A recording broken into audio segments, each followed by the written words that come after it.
speaking of Oh My Lord, the Lord released Oh. her little snippet today of a new song? Are we just jumping in? We're just jumping in. We're diving right in. And- We're diving right in today. It sounds phenomenal. It sounds really fun. I'm excited. I mean, I the world, yes, is ready for more Lord. So ready for Lord. The Lord is coming, and so am I. Oh my God, can you imagine if this is what they meant the whole time? The whole time, like, this is like, oh my gosh, that's Everybody just got it wrong. everyone got it wrong. They were like, it's actually Ella. Ella's the Lord. Turns out, watch, her new album's going to be called The Rapture. That would be fucking amazing. Right. Please. I need their that. minds. They would lose their goddamn minds. No, I was thinking as she announced her new single today, I was like, God, like this year is like overwhelming with new releases. It's kind of crazy. And I'm telling you, and it's always during the craziest years otherwise, like Yeah. politically, just societal, like in the world. Yeah. It's nuts. Yeah. I mean, and then Mariah Carey also announcing Don't Forget About Us remix. By this time this episode's out, it'll be out, so we won't have it reviewed, but Right. I had no idea that was even happening.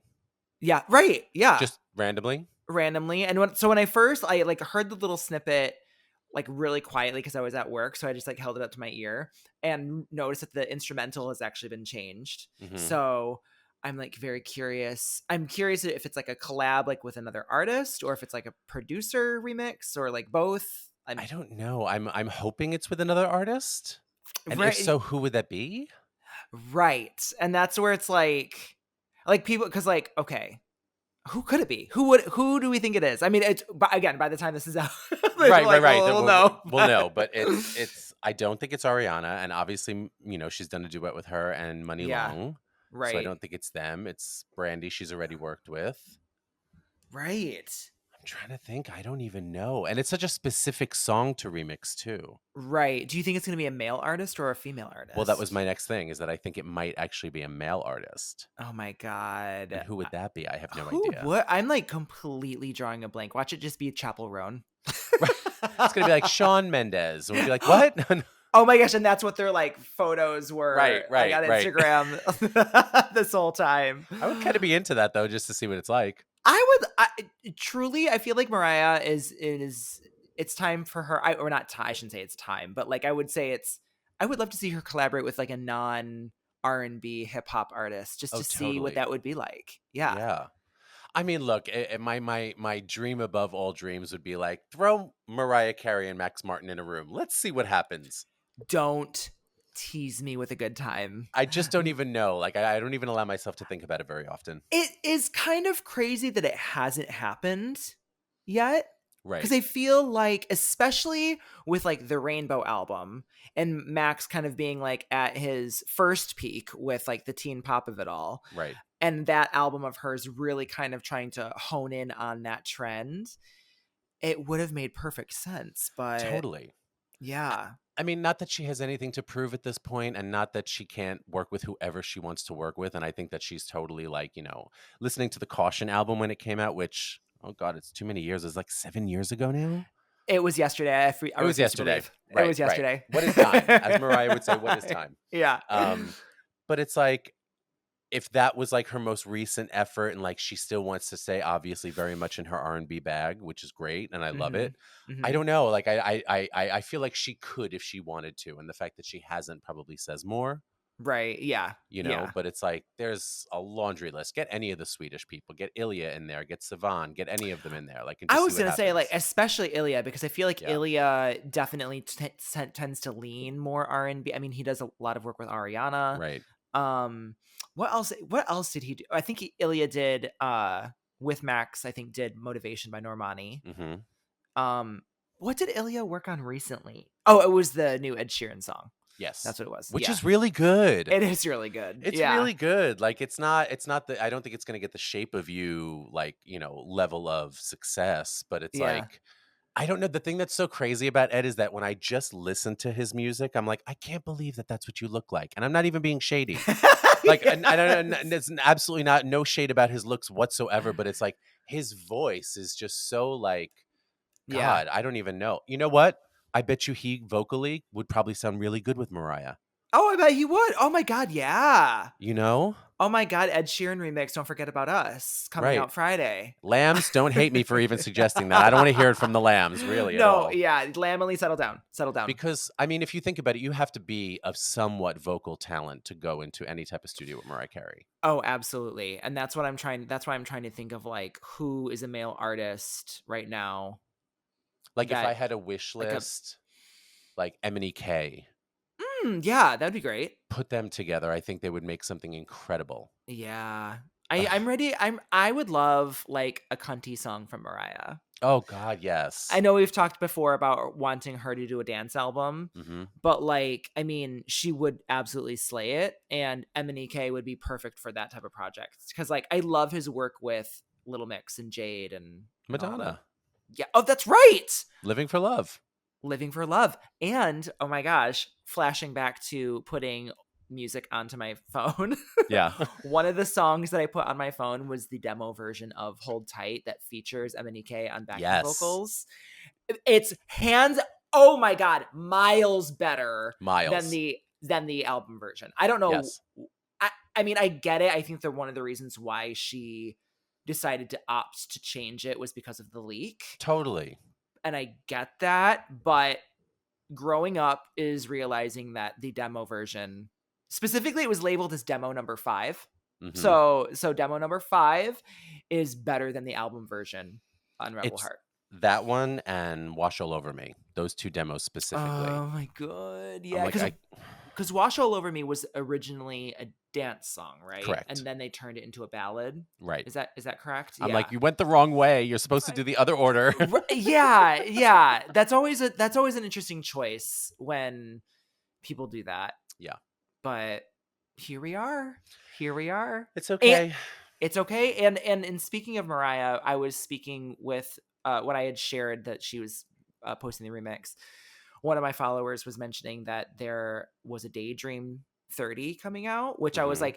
is that confirmed? I don't think I I ever don't heard this, I don't think I have either, but it would but make sense. it would make sense, and I'm here for that. I mean, and I'm sorry, like, to for all of the other pop girls or just any artists in general who are obviously clearly listening to the pod, if you want a really good blueprint on how to handle your masters, your catalog, and how to get all of your stuff if you are an artist of longevity from, before streaming to now and see what it's like to really pay attention to your catalog, Mariah Carey's the blueprint because I'm sorry.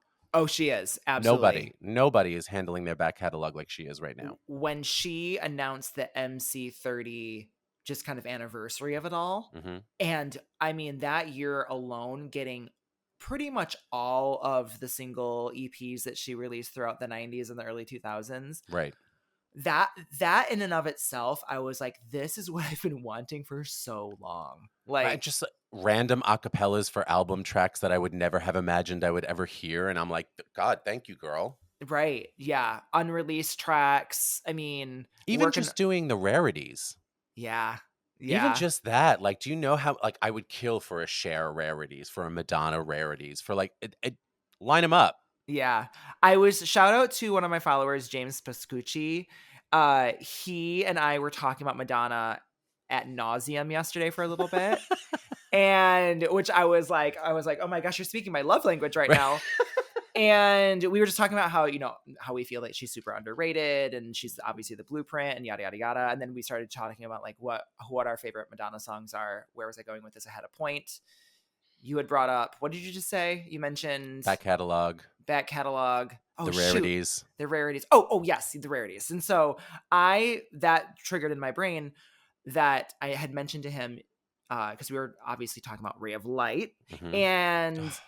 and I said, there was supposed to be a remix album called Veronica Electronica, and I was like, that got scrapped for whatever reason, and I was like, I'm dying to hear if anything was created for it specifically for that project and or any new songs because Right. allegedly she did some tracks with Sasha, which what I would have fucking died.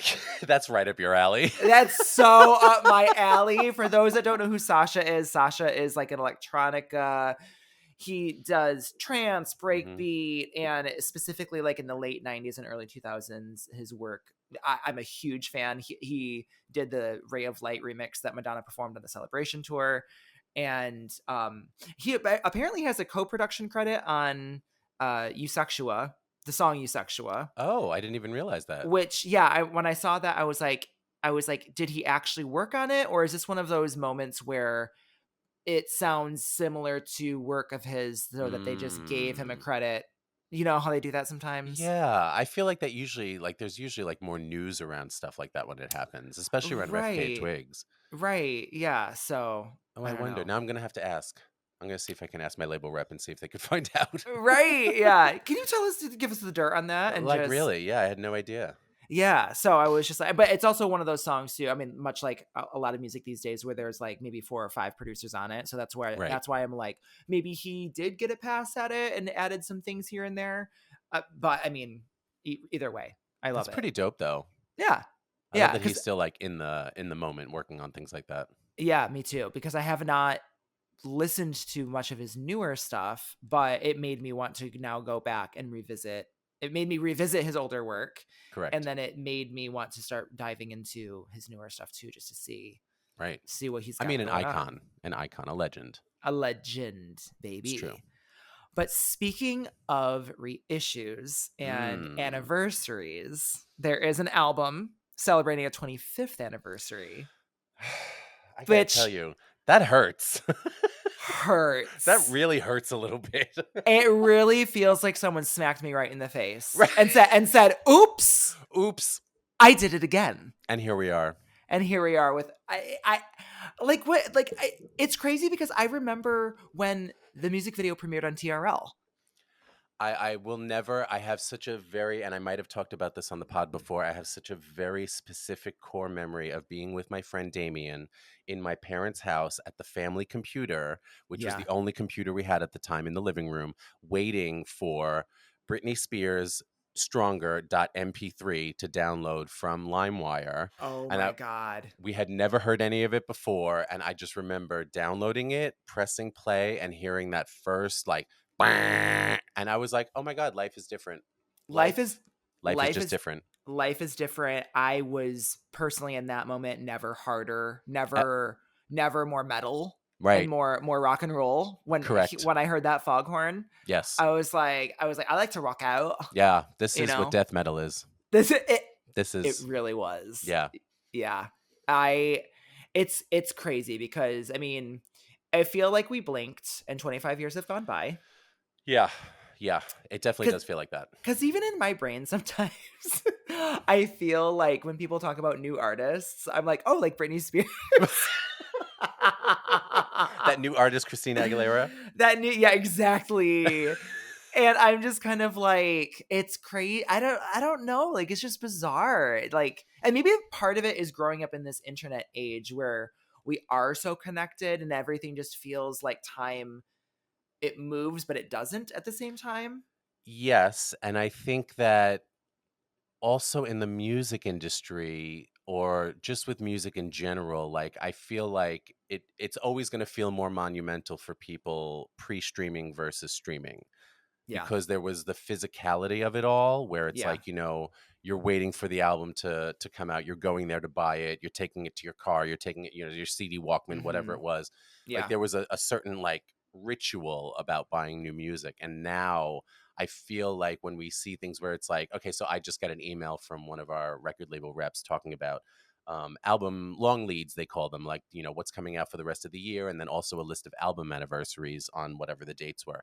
Yeah. And I saw one and it was just like 1 year anniversary. And I'm like, okay, guys, okay, Yeah. We all don't right. need that. We We don't don't need need to that. do that. Like and I understand. And I think that that's the industry's response to the streaming era, because like 25 years from physical to now feels like a long time. Like Yeah. 25 years for like, I don't know, Billie Eilish's first album. Will it have that same Oh, heaviness yeah. to it? Right. Sure. The That's a good weight. question. Like, and I think that that's what the industry is sort of like fumbling around trying to figure out. And that's why we get 5 year album anniversaries with like an extra song or a different artwork or whatever. And I think they're trying to figure that all out, because it's a very odd thing. Right. Yeah.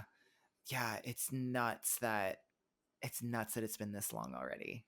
Right, and because it's also because, like, when I'm thinking about it now in real time, like, so let's say 25 years from Billie Eilish's first album, what are you going to do, record company? Are you gonna put it out on vinyl again? right, Right, yeah, like, that's a good question. is it another CD? Like, how do you commemorate the streaming era? Well, will CDs make a comeback the way that vinyls Right, made a comeback? right. Vinyls are like huge right now, Huge. but like, I think it's the biggest part of the physical media market right now.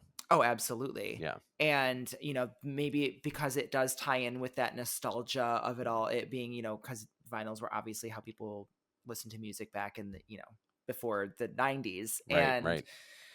so maybe, I don't know, maybe CDs will make a comeback. I know that they try to make cassette tapes a thing, but that's, Well, I I don't mean, know. it's kind of a thing. I think it's like the second biggest market, I wanna say, that it is having a moment. Really? Yeah, because there's like this Urban Outfitters like aesthetic thing where they're selling these like Walkmans, and all of a sudden, like all of the, Gen Z, Gen X are sort of buying tape Walkmans again, which is crazy to me. But That's out of every nuts. medium, I record vinyl would be my obviously preferred. Like CDs are great too for the quality, but tape Yeah. was always like it's fun, but it's definitely not the best quality media. Right, right, Yeah. exactly. Did Yeah. you did you happen to see the it's super random, but I was reading an interview this week with Tracy Chapman because it's, I think, the 35th anniversary of her album or 30th anniversary. I don't know. It was something crazy No, like it that. was released yesterday. Right, and I think they're reissuing it on vinyl because it hasn't been in press for a long time or whatever. And they were Mhm. asking her if she still listens to new music, and she was like, "Yes." She goes, "But I do not use streaming media." She goes, "So when I do want to listen to streaming, when I want to listen to music," she goes, "I do go out to find artists, but I will go to a store, I will dig, and I will try to find something that's interesting to me, and I will buy it and take it home." And Yeah. I'm like, you know what? I love that. I love that too, and I think that she had mentioned because that's how artists really get paid is through Right? physical Yes. sales. Yes. And so I was like, yeah, that's really cool that she does that and Yeah. supports it. It streaming, I mean, it's great that we have all this accessibility on right to our phones Totally. and that we can just with a couple clicks listen to almost whatever we want, but at the same time, as you mentioned earlier, the ritual of releasing new music is not there anymore. I was kind of No. talking about this today with my coworkers, where I was just mentioning, like, I was like, you have no idea what it was like to be watching, because she had asked me a question about MTV, and I was like, you have no idea what it was like to have to like sit there and just kind of wait, hoping that the music video that you wanted to see would come on, Yes. because I was Yes. like, it wasn't like we had YouTube or Vivo or whatever None of where it. we could just like kind of go and access it whenever we want. It would be on rotation, and I was like, it would just be kind of like fingers crossed, Well, and I would wait hours as a kid waiting for Hands and Zumbop to come on. an hour. I'm just going to bypass that completely. You and my friend Jess, she had such a thing for Taylor Hanson. Oh my god, Oh back my off, god. Jess. Right. um but then I also remember having to wait even longer because MTV would only play certain music videos after 10 p.m. Like Cher's Madonna. Madonna Justify My Love, Cher's If I Could Turn Back Time. Yep. When Ugh. do you remember, I don't know if this might be a little niche. Do you remember Sam Kinnison's Wild Thing? So Sam Kinison, Uh, he was a that sounds familiar. it's 80s music. He was a very sort of, I don't even want to say Andrew Dice Clay, but he was like very sort of raunchy comedian in the 80s. He very famously was either married to or dated this model slash actress named Tawny Kitaen. I was okay. I was just gonna say, was it Tawny Katan? Yes, yes, Ah! who very famously was in the Whitesnake videos and yada yada yada. So Yeah. anyway, so he had put out, I think it was one album, and he got a bunch of like very big like heavy metal guys from that time, members of Bon Jovi or whoever, Motley Crue, yada yada. Nikki Sixx from Motley Crue was there, and they sort of like made this album. I think it was sort of a goof, but his cover of Wild Thing actually did some numbers and was like a moderate hit for him. Anyway, in the video, it was pretty much this like round stage that Tawny Kitaen was sort of scantily dressed on, and she's Mm-hmm. literally just on there running around like just rolling around on the floor while it's surrounded by all of these rocker men who are just like Wow. yelling and just like cheering at her and catcalling her. And I'm like, wow, this really, through 2025 eyes, not great. Not great, Right. guys. Not great. Really not great. Right. But at the moment, that was another video that they would play very late at night. Oh my gosh. And nowadays, I mean, like, it, we see at any just about anything Anything, in music anywhere, videos. Like right.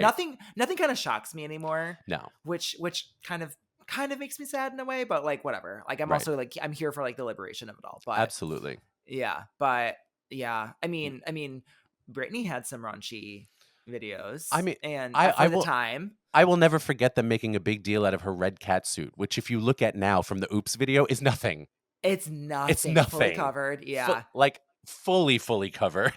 Well, I mean, like, one of the controversies with her, like, starting into her career, I mean, it started with the Sometimes video from Baby One More Time, but, like, the allegations of breast implants and things like that. So, I mean, for whatever reason, she's always been this, like, lightning rod for, like, how dare a woman age type of thing. Right. And so, like, obviously going into Oops, I Did It Again, her kind of growing up before our eyes because she was, what, 18 ish when this album came out? That's Absolutely. crazy to say out loud. I cannot tell you that I cannot fathom at 45 years old, with Yeah, the level of success that I've had in my career, imagine even having what I have now at 18 feels so nuts. incredibly unmanageable.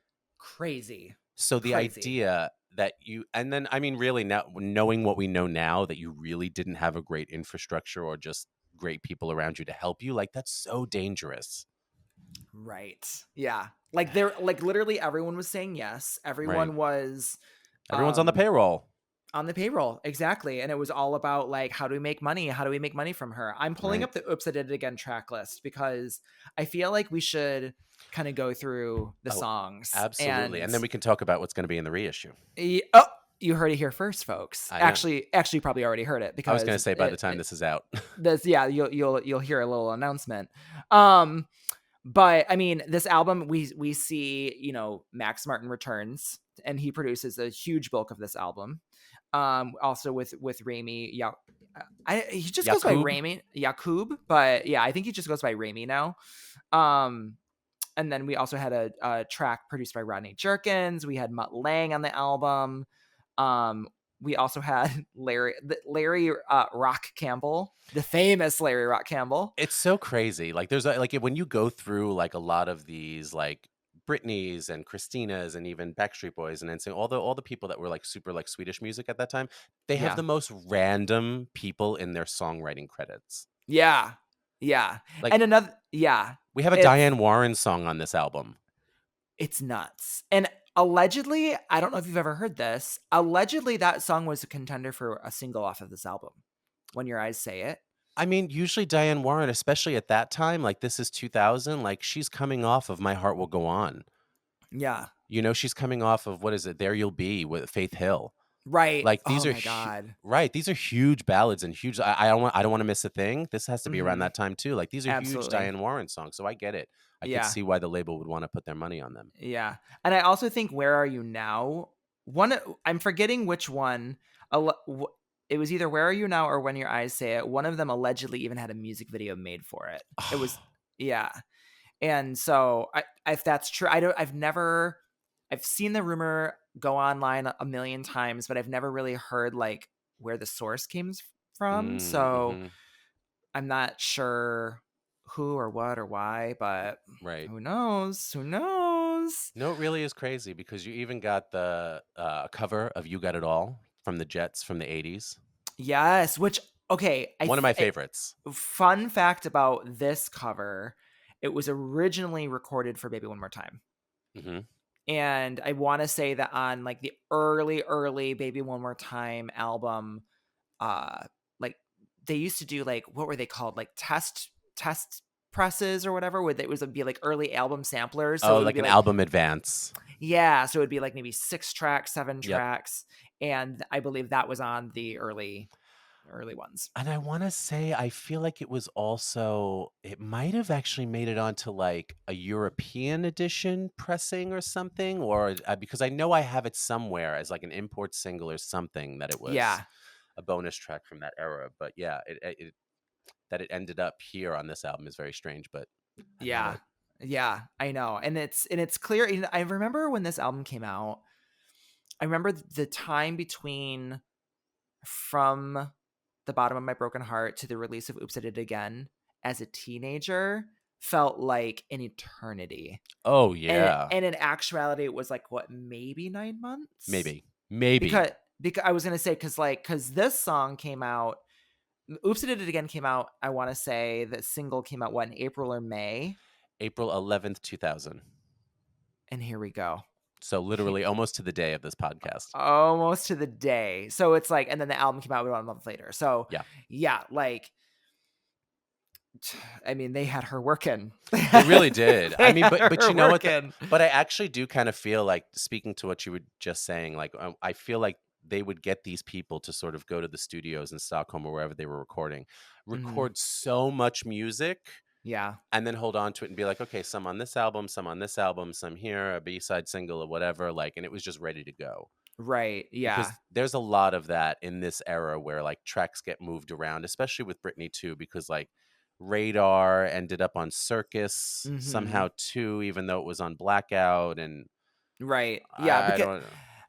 it has to be because there must be, especially as we get more into the more like what am I saying, contemporary days, like with current day, like producers are like have gotten stronger and stronger, have made more and more of a name for themselves. Right, So I'm almost positive that there had to have been contracts where it's like, if we produce this song, this has to be a single right, type of thing. And I think that that's what happened with Radar, and because of, the breakdown and everything, that hmm, they decided to move on to Circus, and then that's probably why they tacked it on as a bonus track. right. But yeah, so it makes me wonder too, and I'm sure that maybe with this as well, with Max Martin being involved, I'm sure that that's where like they were like, okay, these songs for sure will be singles. Right. What always surprised me was the Well, fact that Lucky was the second single. why? I always thought for sure when the album came out, because again, for those listening, this is during a time where you only got one single before the album was released. Right, And then that depending on the success of that single and depending on the success of that album, you would get 2 to 3, maybe even 4 or more singles additionally. And so when the album came out, Oops, I Did It Again was the first single. And I remember listening to it and I was like, oh, Stronger is absolutely going to be the second single on the album. right. I was like, Stronger is absolutely it. So then when they announced that Lucky was the second single, I was like, I was gagged a little bit. I was like, Lucky? Right. Well, and it's funny because like you have the single Oops in April, you have the album in May, and then you Mhm. don't have anything again until, and then you get August, November. You get Lucky and Wild. Stronger, August, November, and then Don't Let Me Be the Last to Know was March 2001. Oh my god. And I miss that. Right.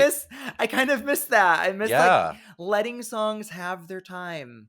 And Let them doing grow. the single, then the music video, then the remixes, then the whatever. Yeah. Yeah. Cuz you know what, kind of off topic, but I something that I was thinking about today was I was scrolling through Instagram, and Jade is promoting her new single Fuck You For Now, Hmm. and she does all of these cute little like social media clips for all of her songs that she's been promoting. And I get it. I get that that's the time that we live in now. But as I'm looking at these like social media clips, I was like, God, I wish the budget was like not in social media posts, and I wish it was in like a really cunty music video. I, Right. I mean, the music video for Fuck You For Now is fine. It's good, but it's not like it's like if you had delegated more of a budget to Right. that, we would have had an even better video, and probably like a remix EP, and like who knows, like maybe other perform. I don't know. I just feel like delegating money to social media, like I get it, but at the same time I don't, because it's so I'll tell you, that's the only thing that the record labels are interested in right now is TikTok and social. uh It change it. really is. I know. No, really, really. Fix And it. that's why every time it comes down, they're just like, "Oh, they're going to do a TikTok ban in America." And I'm just like, "Let it happen." Let Let- it happen. right. Exactly. Like something, like something has to change, and I feel like the industry needs like a crater to hit it to sort of be like, "Hey, Right. like let's," because I mean, again, I have a hard time believing that some of the stuff that's going to be released in the streaming era is going to be easy to market a second time years from now once the catalog departments get it, because it's when you don't have that physicality and you don't have that thing around it, like I feel like it's not as dear. Right. There's a Yeah. reason why we feel the way that we do about some of this stuff, is that I feel like there's a certain, I don't know, it's every sense. Yeah. Because Where again, it's there's moments tied to it. Like right, when you're laying in bed at midnight and a new song comes out, you're laying in bed at midnight, right?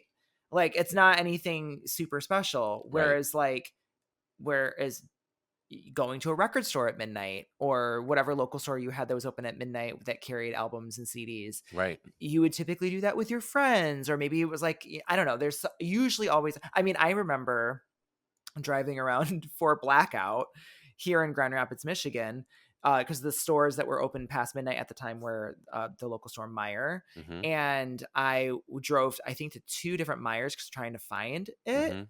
and I like all over Grand Rapids, and I was just like, oh fuck, like just ready to go, and I just have that memory in my Right. head being like, I have to, I will not go home without this album tonight. Well, and even so even to speak to that and how true I think that is. So Kylie did album signing at Rough Trade here in New York City a few months ago, whatever. My friend Hmm. Alex went, it was during the day. I had to work, I couldn't go. So Hmm. he went there, did the whole thing. And then when we were at the show, he actually posted pictures a couple of days later. He ran into people that he met online at Rough Trade waiting for the Kylie thing, saw Oh them at the concert and was like, wow. "Oh my God, you're here, blah, blah, blah." Like, and had like a little bit of a kiki moment. They took photos, like post online. And I'm like, see, but that's exactly what I'm talking about. Yeah. It's that Yep. that part of the community that you just are missing in the digital era. Because I'll be honest, like when I think of the Swifties, they are so unstoppable when it comes to their purchasing power, when it comes to their streaming numbers, when it comes to how they defend their, like they really are Yeah. definitely in the upper echelon of fan bases. But I'm like, imagine what y'all could do if you got offline. Right. Exactly. Imagine if you got out of every comment section and got into community with your fellow Swifties in like a record store or something, like, and really got a boots on the ground type of thing about your releases. I mean, you're already making friendship bracelets. I feel like it would go to the next level.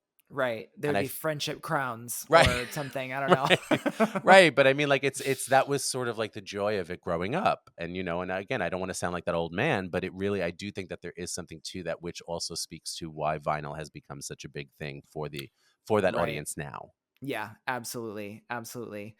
Um, so there is it going to be a repressing of this album on vinyl, right? That I don't know. I think so. I would imagine that there would be. There's no way that there's not going to be. Right. Yeah. Did you have a favorite track off of this album? This is a really hard one because I really do. There's so many songs that I feel a lot of ways about. I love "Where Are You Now." It's Do I you? love "Where Are You." It's probably one of my favorite Britney ballads, and I Oh don't think my god, I love that. yeah, we never really talk about Britney's ballads, We don't. and I No. really like. I love that one. I think it's great. I'm looking at the track list now. "What You See Is What You Get" is probably up there for me, and then I think. Oh, I don't know. Probably "Don't Go Knocking on My Door."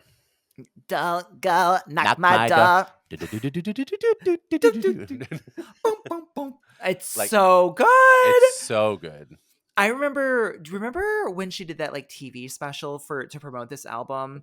It was like a concert somewhere that she put on, and I remember hearing that song for the first time on that, I believe. Right. And You're like, I this just is the remember future.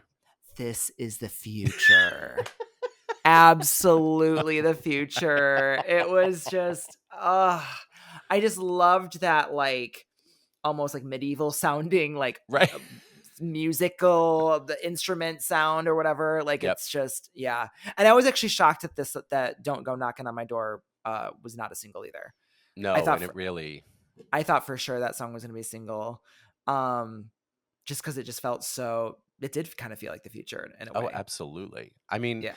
and I was obsessed. So I mean, even with the bonus, the other versions of the album, the international editions, one of the things that I saw in the announcement was that they are going to put two bonus tracks on this new deluxe version, which I'm very excited about. Let's celebrate that. What songs are Right. they? It's going to be "Walk On By" and "Heart." Okay. Walk On By is such a good song. It is such a good song. And was it from this era? It, so this is a good, I think that this song was tacked, it was a B-side to Stronger in Europe, I believe. Got it. Yes, And but I bet you it is one of those songs that you had mentioned where there's I could see it being recorded for Baby One More for Time sure. and then being like because I would say that this is like this song sonically is the sister to Sometimes in a way, Oh, 100%. you know? And so I was like, I could see them being like, oh, let's not put this on Baby One More Time. Maybe we'll save it for whatever else. Right. Right. And they did. They saved it for B-side for Stronger. And I'm not even gonna lie, I really like Heart too, as ridiculous as it is. I do. Really? Like, it's very, very of her age at the moment, Yeah. but Yeah. I it's was gonna super say, cute. I have not revisited Heart in a minute. I need to do that. No Because one that has one said that in this year. And in like the last, I don't even know, the last 25 years. So what Could are you you imagine? revisiting right now? Well, I well, Britney Spears' Heart. Have you heard of her? I wonder if there's someone out there that's like, oh yeah, Heart is Britney's best song. if you are, please let us know. Let us know. Put it in the comments on social. Yeah, let us know who you are and tell us why. Tell us why Tell Heart. us why. Tell us why. Um and I'm with you. What you see is what you get is also a really like that song. I remember again being a teenager and just being like, yeah, I'm so fucking edgy. Like what you see is what you get. Right, right. Like, ugh. No one ever threw down lyrics harder than Britney Spears. And I remember her like she kind of did like a. I remember the pole dance choreography that she did in that same live performance that she also did. Don't Go Knock on My Door. Mm-hmm. I remember that getting a little like, ooh, she's being a scandalous young girl. Oh, what are we gonna do? What are we gonna do? And I'm like, yeah. Well, it made me want to dance on a pole. I'll tell you that. Absolutely. Absolutely. And then, if that wasn't enough, we're getting some remixes put on streaming, which is very exciting. So we're getting the Rip Rock and Alex G. Oops, I did it again. Which this is a Rip Rock and Alex G. Stan podcast. This is a Rip Rock and Alex G. Stan podcast. I cannot wait. And the remix, the official title of that remix was Rip Rock and Alex G's "Oops, We Remixed Again" remix. Correct. And I mean, name a better remix title. Right, really. and then lucky we have the Jack D. Elliott remix, which I am a fan of. Love that remix. And then the Miguel Miggs of Stronger, which is cute. I wish we were doing the Matt Quayle.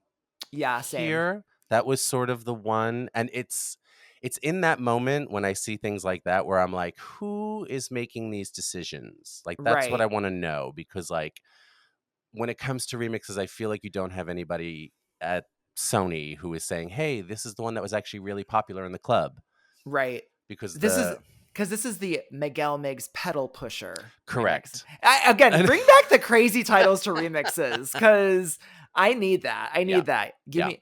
Is Miguel Miggs the same person as Mr. Miggs? No, I don't. They're think different. So. Different I do people. believe they're different, unless it's just a new moniker that he just did a different sound with. But I don't believe it's the same person. Right. Okay. But I don't know. And then the Thunderpuss remix of "Don't Let Me Be the Last to Know." Oh, interesting. Yes. Oh, good. Yes. I'm excited about that because I have the imported single with the Hex Hector mix, and I believe the Hex Hector mix is also on her remix album that she had put out. What was it? Be in the Mix or whatever. Yes. And so I love that we're getting the Thunderpuss mix on streaming. I'm actually really excited because while I think a lot of the remix packages from them was sort of like, are you a Hex Hector? Are you a Thunderpuss? Because they were always on the same ones and like which one were the ones you were going to play. Totally. I always reached for the Hex Hector one, but equally loved the Thunderpuss, and I felt like it deserved its moment. So I'm glad it's finally getting it. I mean, talk about two huge heavy hitters on one track. I mean, getting two big players on both remixing Don't Let Me Be the Last to Know. I mean, I love that. And I love. What's interesting about Britney's remixes for me, she's a good example of an artist where not every remix, in my opinion, is great. In fact, her early, like I would say for the first two albums, first three albums, there was like one or two great remixes compared to a lot of just like filler. Like I think they were doing it just to do it. But like I think of the You Drive Me Crazy Space Dust vocal mix. Right. It's right. So it's very, very of the time. And I think that when I think of that one, because it was Mike Ski that did it. So Mike Ski, I think, was a local guy from Staten Island, actually. Okay. And either Staten Island or Brooklyn, somewhere in the area where I live. And the places that he would play were very sort of like after hoursy kind of whatever. And I feel like sometimes when it came to like these like, you know, big tough guy straight guys remixing Britney Spears, to do like a full Yeah. vocal wasn't really their bag. So they kind of were like, how can I make this work for my sets and still be, Sure. Interesting. yeah. So I feel like that's how we got that, because if you listen to a lot of Mike Ski's other productions, they do sound very much like that. Okay. But Interesting. yeah, that was not definitely not one of my favorite. Even the Thunderpuss of Sometimes is almost a little Eh, right. Yeah. it You're kind of like, gets yeah, it gets a little touch and go there, but I think Lenny B did a really great remix of Baby One More Time that I loved. Yes, I like that too. Yeah. And he also did Lenny B also did a remix of You Drive Me Crazy that I liked. He was putting out quality this entire era. He really Yeah. was. And I don't know if he did any remixes for this album, but the Oops, I stuff don't that think so. no, I was gonna say, now that I'm thinking about it, I was like, I don't think that he did. But the stuff that he did do for Britney throughout the years, I've always loved. And he always, Always. I feel like he almost all of his remixes got relegated to like promo only, or Yes. like, and very, if any of them have ever gotten commercially released. Because I mean, he did remixes for a sick remix for My Prerogative Uh that I love. mhm. And in fact, I don't even think that that was a promo only release. Like I feel like that was the label just rejected it altogether.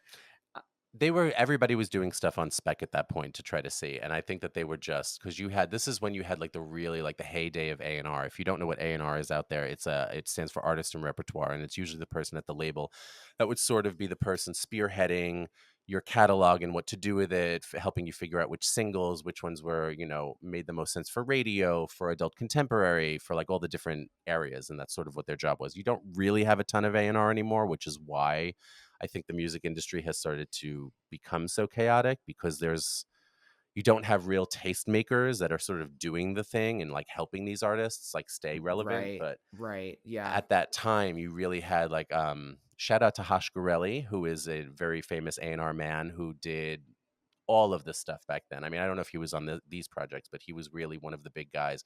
And I think that because of the importance of A&R people, you got these classic remixes from all these guys, the Hex Hectors, the Thunderpuss, etc.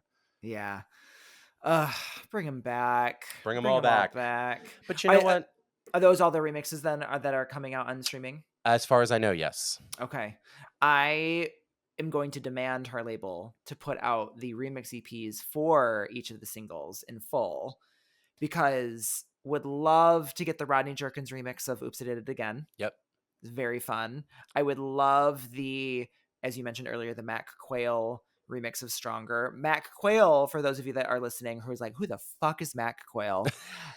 First of all, how dare you? How dare Second of you? all, one half of HQ2 with Hex Mm-hmm. Hector. Ever heard of her? And Mac Quayle, I mean, he's done several of his own remixes for other artists, but has worked a lot with Hex Hector. He also, who else did he work with? I He mean, worked with someone else. he's worked with a lot of people, but he's actually more famous probably now for being the guy that like scores TV shows and movies. Like he's done such amazing work now. He scored Okay, Mac. Oh yeah, if you look him up on Spotify or anything, like you'll see like his credits are crazy. He did the Mr. Robot show. He's done like a lot of really big like HBO type series and stuff. He's like Wow. really crazy talented. And the thing that was always cool about Hex is that I always sort of knew just by looking what the remix was going to sound like, because if it was Hex and Des Rock, I knew what it was going to sound like. Hex HQ2 Totally. Yeah. I knew we were going to get that sort of, Janet, someone to Yep. call my lover type remix. Yeah. And Yeah. yeah, and then when he worked with the Soul Solution guys, like Unbreak My Heart, all of that Mm-hmm. type of sound. But yeah. As soon as you said Des Rock, I was like, oh, that's gonna be like Mel C's I Turn to You. That's Yep. gonna be Yep. Michaela's So in Love with Two. This is I such mean, a sickness. no, I know. And then you said HQ2, and I was like, well, you have I Learned from the Best by Whitney Right. Houston. You have Tony Braxton, maybe. Yes. Spanish Guitar by Tony Braxton. Hit the Freeway. Hit the Hit the Freeway. Freeway. Yep. Yes. Mm-hmm. Yes. If you Yeah. really want a great one, even for my Madonna fans out there, or if you want to kind of dig a little bit, Mac Quayle and Donna DeLore, The Hurting. It is Yes. so good, and it's one of my favorite tracks from that era, and it's so underappreciated. Is that where she's like the Hurting, hurting? hurting, hurting, the hurting. Ah, it's so good. Donna Delory, I love you. You guys, that was actually a surprise. Donna Delory is in the studio with us recording right now. Donna and Nikki, get in here. Get in here, girl. There's a woman who actually started at my work this week. Her name's Andrea. Shout out to Andrea. She's very sweet. She reminded me a lot of Nikki Harris, like in the face. I didn't tell her that, but I was like, in my head, I was like, are you like related? You Because might be. yeah, maybe. Of the Harris dynasty. Of the Harris dynasty. One of my favorite songs from Oops, I Did It Again was Can't Make You Love Me. It's so good. I think that one, I mean, that's one where like when it first came out, I loved it, but I didn't love it the way I love it now. Mm-hmm. That like kind of dance break in the God, yeah. But oh my goodness, like Max Martin really put his whole pussy into that. his Max Mussy. His Max Mussy. Oh my god. Oh my god. Oh damn. And you know what? I will say, it's sort of a skip for me, but I never really listened to Satisfaction. I want to watch it. I love the performances of it, but I never really listened. Although I do love the little intro with her friend talking on the phone. Right, exactly. What is it that they say again? Oh my god, it's gonna drive me nuts. It's something about like I get what I want, or something like that, right? I can't believe you said that. You don't really think I'm like that, do you? Oh, right. She's like, anyway. Bring back interludes. Bring back interludes. Yeah, no, I get that. So, I mean, this is an era of Britney too, where a lot of performance remixes were done. Because she definitely wanted to be considered more of an edgy artist. Right. And in that, I feel like everybody always sort of looks at Madonna as being the one that she looked up to, but I kind of feel like she's more of the Janet girl. Do you feel? Oh, so you're Team Lizzo? No, but I mean, like is that what? Did she say that? I must have missed that. Oh my god, did you miss the whole? There's a whole like kind of scandal with Lizzo right now. Oh my god, no! Please tell me, I missed it completely. Oh my god! Oh my god, no, I didn't know.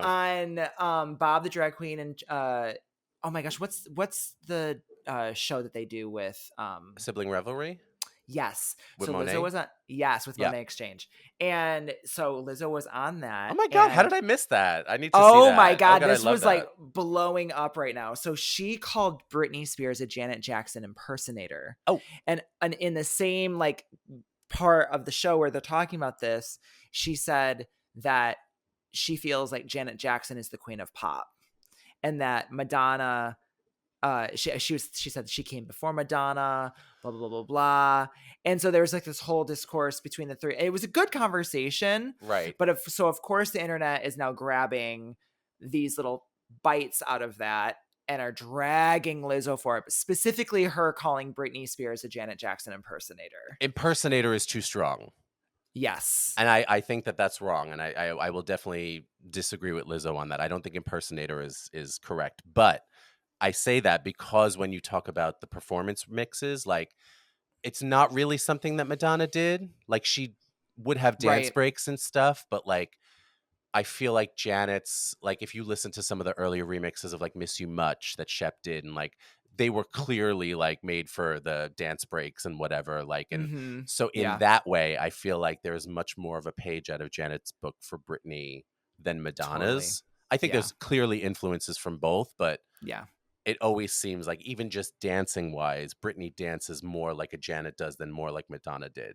Oh, absolutely. I completely agree. Madonna's a little bit more fluid and a little bit more soft with her things, whereas Janet is like razor sharp. Right. Yeah. Like just like will slice you. Yeah, exactly. Yeah.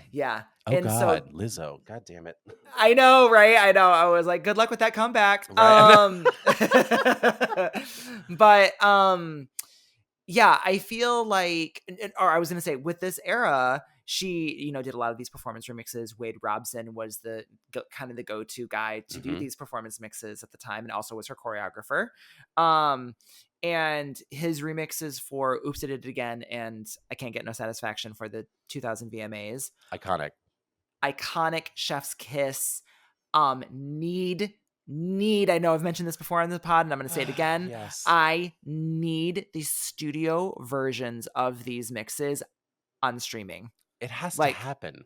like, like that would have been a really cool to put on this Oh, re-release. Could you imagine? yes. Yes, that would Like, have been amazing. even if it was just the Oops I Did It Again remix, like Right. that would have been so killer. And even that's when, like, when she was doing that whole thing at the with the guitar solo at the end, and I was just like, oh, so metal. So metal. Exactly. Right. I was goth at that point. Right. I was goth at that point. And speaking of guitar, like doing like Right. my rock and roll like hand signal right now. At the 2001 AMAs, she did like a more rock version of Stronger with an Mhm. added like dance break, and there was like an extended guitar break in the middle, and added this like dum but another and Yeah. like uh I was like, she is death metal, Right, is what she right. is. And see, so, like, I feel like now we're hearing a lot of the comparisons for Tate McRae to Britney, and I Hmm. think we might have even talked about this before. And while I understand the comparisons because, yes, the girl can dance like the house down, just Hmm. like Britney can, even though I don't think they're stylistically the same, um, I'm gonna need her to go a little bit further before I can buy into the comparisons. Yeah. Like, I think the music is not oh, wait, how am I gonna say this nicely? I think that she's got okay, so I listen to Sports Car almost daily. Let me just say that Okay. first of all, Yep. because I Yep. absolutely love that song and it's definitely gonna be one of my favorites of the year. Yeah. But the rest of the albums aren't like that. Right. So it's like, if you look at Oops, I Did It Again, Stronger, whatever, like there are other tracks on the album that give that same sort of energy. Whereas I Hmm. feel like Tate made Sports Car and was like, this is going to be the single. And then nothing else sounds like that on the album. And I'm like, but this is what I want from you. This is it right This is the here. one. So it's like, Yeah. before I'm going to say, yes, she's the new Britney, because nobody will ever be the new Britney to me. But before she's going to be anywhere near a successor, I'm going to need the music to kind of get to that level a little bit more.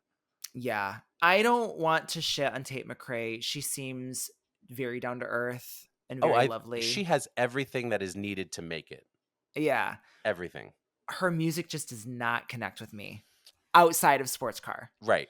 Right. And like that's why like I didn't even really like feel the need to like review her album, because I was like, I'm not gonna sit here and like make an hour-long episode being like I don't like it. But it's just like it's just It's it's just that good. It's it, fine. it does it, as we mentioned in earlier episodes, it's just not for me. Right. I'm not the intended demographic. I am not the intended demographic, and that's okay. Right. I am the intended demographic for Sports Car. Yes, Right. yes, absolutely. You want to give me a Buttons 2.0 any day? Do I'm it. here. Do it. I'm But here. that's and again, it's like, and Ryan Tedder, bless his heart. I love him so much. I worship that man's songwriting abilities and his voice. He's unbelievable. Yeah. But a lot of her music right now is giving me Ryan Tedder, and I don't feel like it's giving me enough Tate McRae, if Oh, that makes sure. sense. That does. Yeah, that makes sense. And it's like, Absolutely. I feel like she's such a dancer, but she doesn't always give dance music. And I'm like, there's got to be some sort of a middle ground here, because you can And give us mid tempos, you can give us ballads. I'm here for that, but yeah, I don't that. know. Well, I will say, I saw her interview on Las Culturistas, and she kind of talks about that and talks about how she started her career, if you will, as a dancer, Hmm. and then found songwriting, um and then but noticed that when she was writing songs, she was more of a somber kind Mm, of ballad. She didn't say Billie Eilish, but I would liken it to like a Billie Eilish sad girl stuff. style sad girl stuff. And so she's been trying to figure out how does she blend those two worlds, and that's why I think that she's Mm. at where she's at currently, because she is trying to do that. And I'm not saying that you can't. No, you totally um can. you can, and you're your own artist, and live your life, and clearly you're about to embark on a world tour, like you do you. But Right. for me, I think that your spot, I feel like there is an identity piece missing. For sure. And that's what I think it is that there's not a what the singles give. Even Greedy, like I loved Greedy when I first heard it, and I thought it was one of my favorite tracks of last year. But Hmm. it just, like we talked about this with Dua Lipa, like, the album didn't give what you were saying it was going to give. It wasn't giving, what was it, UK pop rave funkadelic tribute to rave culture or something Right. Right. All the things. Put all the words in the blender.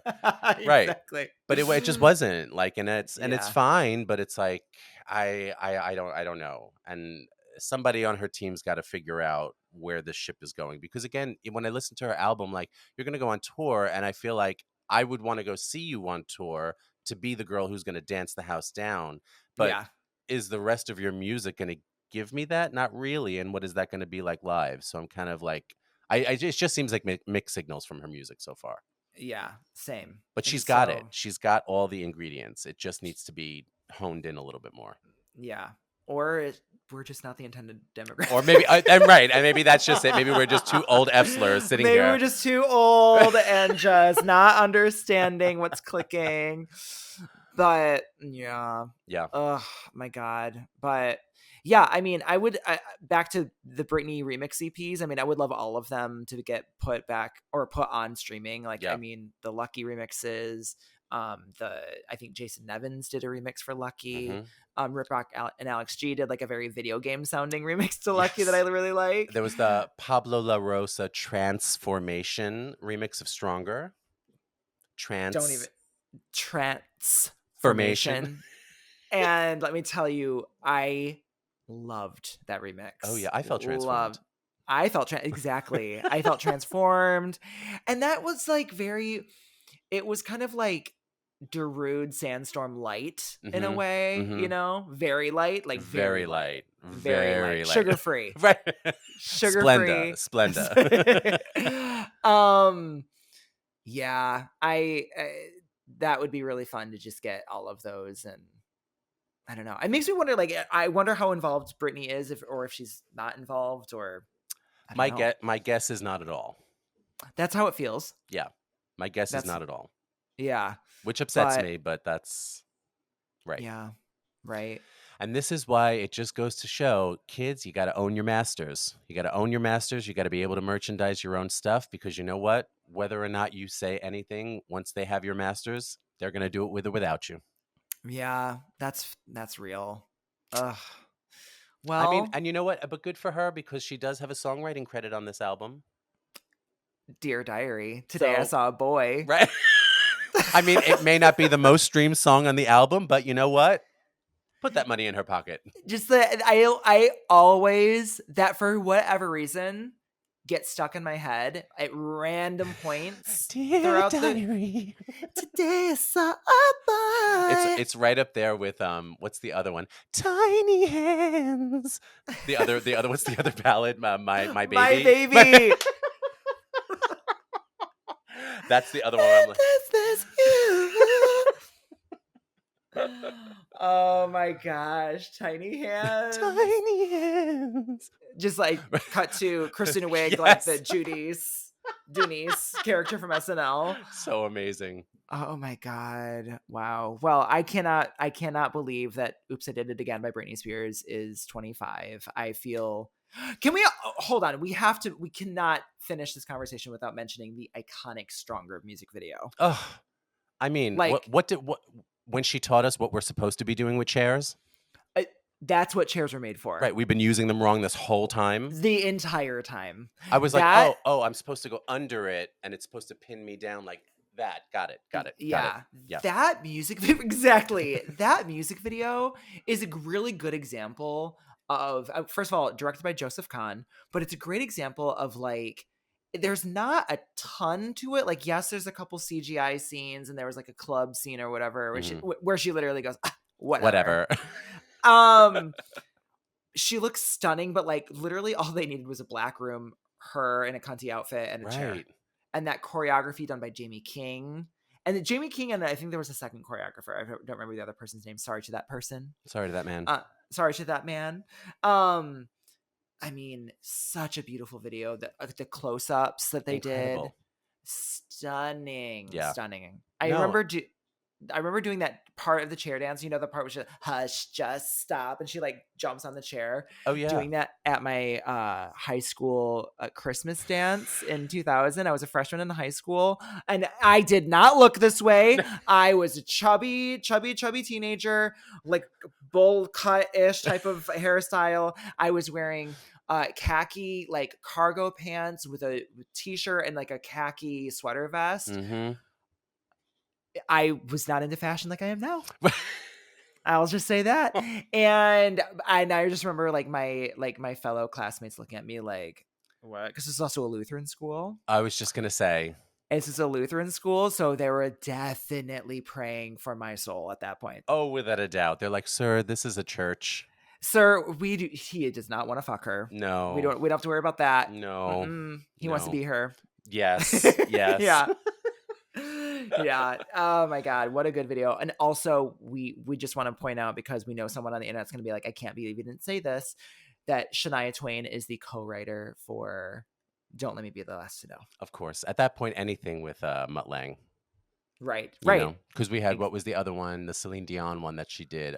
If These Walls Could If Talk. walls could talk. And I love in the liner notes of that where it says that Shania Twain is credited with the secrets part in the beginning, where it's just where she's secret. Exactly. I'm like, she was like, no, that is my voice. You better put that down. I You want better it in fucking the put liner that notes. down. Iconic. I really though. Literally, like, and I've never heard a more iconic whispered secret Ever. in my life. Shania Ever. going around being like, "Have you heard my new duet with Celine Dion?" That's what I would have done. Absolutely. Like, I don't know, not to brag, but I do have a duet with Celine Dion. We're gonna hear me in the opening part, Right. So. I'm in the intro and throughout. And throughout, so it's very secretive, very lush. Oh my God, yeah, Yeah. Damn. And I remember also like the guy in the music video for Don't Let Me Be the Last to Know, like, was definitely a sexual awakening moment for me. Oh, there was yeah. a lot of sexual awakening moments throughout my teenage years, as most of us have. Mm-hmm. But that, I remember like the arch of his like back. Oh, yeah. I mean, whew. Wasn't that the video they put her in a tree? She was in a tree singing. Why they put She that was girl in a tree? singing. So they put her in a tree. She said, "You know what? We're gonna sing up here. We're gonna sing up here in this tree." What do we think of this angle?